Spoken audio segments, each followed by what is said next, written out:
అంటే being a hero and being an actor and also being a comedian, ఇవి మూడు పడవలు ఇవి అనుకుందాం కాసేపు. ఓకే ఓకే ఏకీపించరు అనమాట అయితే. ఓకే సరే అనుకుందాం, మూడు పడవలు అనుకుందాం సపరేట్గా.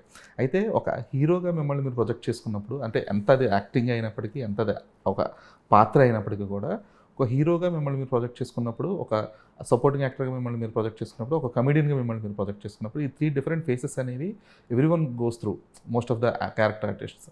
సో మీరు ఏకీభవించినప్పటికీ కూడా ఈ ప్రాసెసింగ్ ఏదైతే ఉందో, ఆ డిఫరెన్సియేషన్ ఏదైతే ఉందో దాన్ని ఎలా చూపించగలుగుతారు మీరు?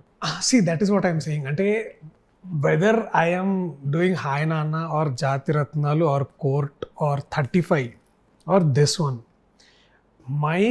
నా బాధ్యత ఏంది, ఆ క్యారెక్టర్కి నేను ఇంతవరకు న్యాయం చేయాలనేది point. I don't work with the time length of a character, I work with what character impact ఎట్లా చేయబోతున్నా అనే దాని మీద నేను ఎక్కువ ఫోకస్ ఉంటుంది. నేను లెంత్ మీద ఫోకస్ చేయను. You know what I'm saying. So అప్పుడు ఏమవుతుందంటే నాకు ఇవన్నీ ఇప్పుడు ఈ పడవలన్నీ ఇట్లా జంప్ చేయాల్సిన అవసరం ఉండదు. నాకు అవన్నీ ఒక పెద్ద షిప్ లాగానే కనిపిస్తాయి. ఓకే.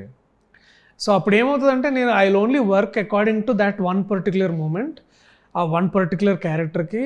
ఇప్పుడు నేను మలేషియం చేస్తున్న టైంలో బ్రోచేవారెవరా కూడా చేస్తున్నా, F2 కూడా చేస్తున్నా, పడిపడి లేచే మనసు కూడా చేస్తున్నా. ఇన్ని 4 సినిమాస్ నేను ఒకేసారి 2 months వ్యవధిలో చేసిన. But you do what is important for that character only, అంతే. సో దీన్ని దాంట్లోకి తీసుకపోతే పని కాదు. ఇది అంతే. ఓకే.